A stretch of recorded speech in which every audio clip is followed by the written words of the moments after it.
So, today we start and finish the third chapter of the fourth act of the journey home. May this reading relax your mind and awaken your heart. From halfway across the world, I could feel the anguish of my parents, helpless as they were to communicate their feelings to me. In the year and a half I had been traveling, it was very rare that I stayed in a place long enough to send my family a note with a return address, so it had been a long time since I had any news from them. In a recent letter I had shared my experience in Vrindavan and included a return address. I awaited their replies. One afternoon, Asim Krishna handed me 3 letters. Seeing the content, I brought them to the bank of the Yamuna. The first letter was from my father. Tears from his eyes had washed away words and whole pages. Just holding the paper in my hands, I could feel his pain. What have I done to my father and mother, who have dedicated their lives to my welfare? In every line, my father pleaded for me to come home. Every day, he said, seems to last forever in guilt and worry. What horrible things have I done to you that you have rejected me? He wrote. How can I live knowing my son to be living in jungle caves alone with no money? It was signed, Your broken-hearted father. Gazing out across the graceful current of the Yamuna, I felt my heart breaking with his. Then I opened the second envelope. It was from my mother. She longed to know, why are you in a foreign land for so long? Haven't you found what you're looking for yet? What are you wearing and eating? How is your health? Throughout she reiterated her love. The third letter was from Larry, my younger brother and dear friend. Larry was an honest and simple person, so I knew that whatever he said would be true. He described the perpetual worry into which I had cast my entire family. Of my mother he wrote, Don't you understand a mother's love? Mom is in a state of confusion. She helplessly worries day and night about your safety. Then he described my father's condition. Our father's hair is graying. He has aged years since you abandoned us. He stares blindly at a wall, lost in grief. Thinking of you, all alone living in caves and jungles, he cries, Do you want to kill your own father? Is this your idea of religion? Maybe you don't care if he lives or dies, but we love him. If you don't come home, you will be held responsible for his death. My heart pounding, I silently prayed for guidance as I cast into the gentle, flowing waters of Yamuna. My whole life played before my mind's eye. I felt so grateful for my family's affection and hated to cause them pain. But this burning in my heart for God's love was stronger than anything else. I apologize. My internet connection went out there. If my connection has returned, please let me know. And I thank you for your patience. And I can continue where I left off.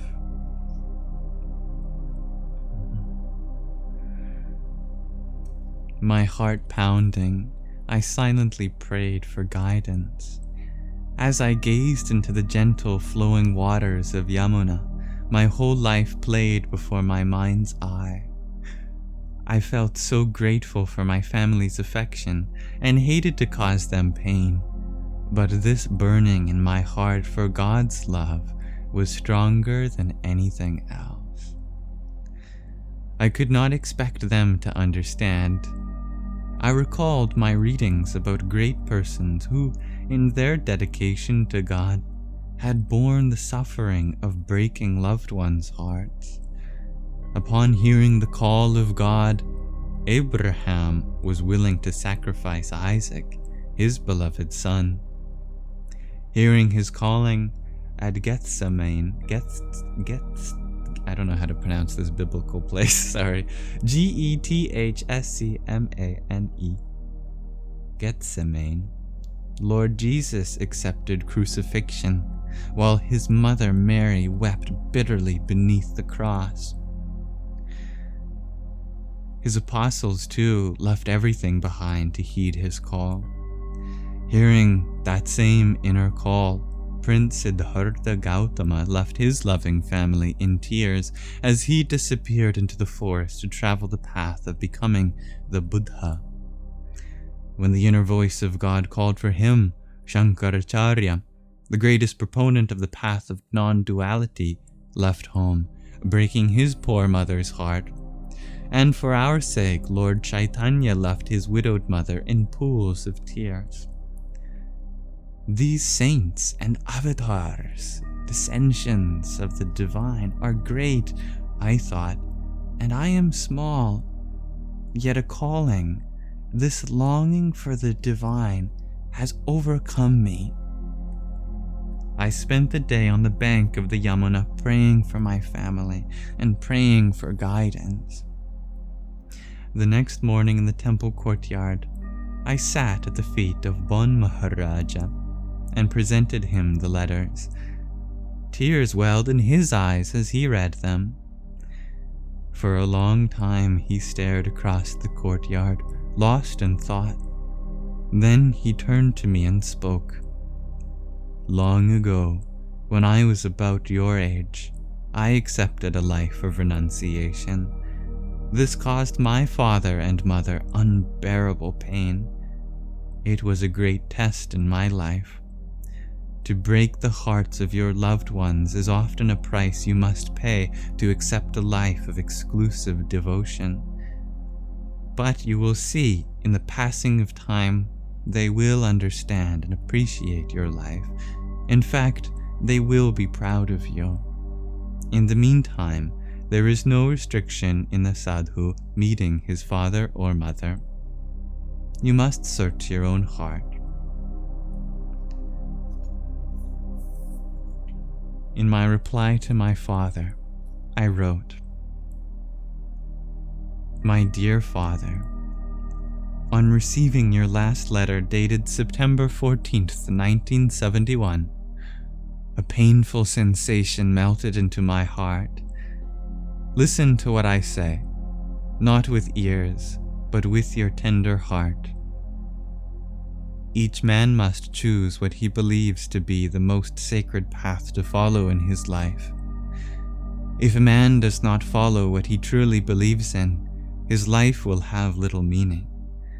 With all my heart and all my soul, I believe that the highest purpose in life is to live a life devoted to the one God who lovingly rules over us all. We are servants of the same Lord. I believe that the root of all man's quarrel and suffering is his forgetting that highest truth. Since ancient times there have always been politicians, businessmen, soldiers, etc. And along with these there have always been those treading the path of truth and living a religious life. But today, everyone has become so engrossed in satisfying his material hunger that God has been all but forgotten. Is it not true that the noblest man is he who is humble, honest, righteous, and respectful to all fellow beings? This is a religious life in its truest sense. I believe that this is the life that I must lead. Please trust that all I am doing is striving to lead a life free of malice. For a man of my temperament to enter into the business world would result in a life of no meaning or satisfaction. For when a man fights his own inner nature, he ruins himself. At present, I am rather unsettled. Please, I beg you to give me a little more time to secure my convictions. At that time we will arrange to unite once more. I will keep in touch with you. In America, many parents of sons are suffering the great pain of separation to the army for 2 to 4 years, where their son endangers his life for a cause rooted in hate. I pray to you only to have faith that what I seek is for the good of all. Bless you, my loving Father. Bless your tender heart. I will soon tell you my plans, very soon. Richard, Vrindavan, India, September 30th, 1971. To my mother, I wrote a letter describing my eating habits and what I was wearing, assuring her I was in fine health, and trying to explain my choice to search for the meaning of life. I thanked her for her loving concern and wished her peace. I knew that they could not comprehend my calling. My naive words certainly perpetuated their grief, but I had a simple faith that God understood my heart and would extend His loving hand to help them. Thank you for listening. That was the 3rd chapter of the 4th act of the journey home.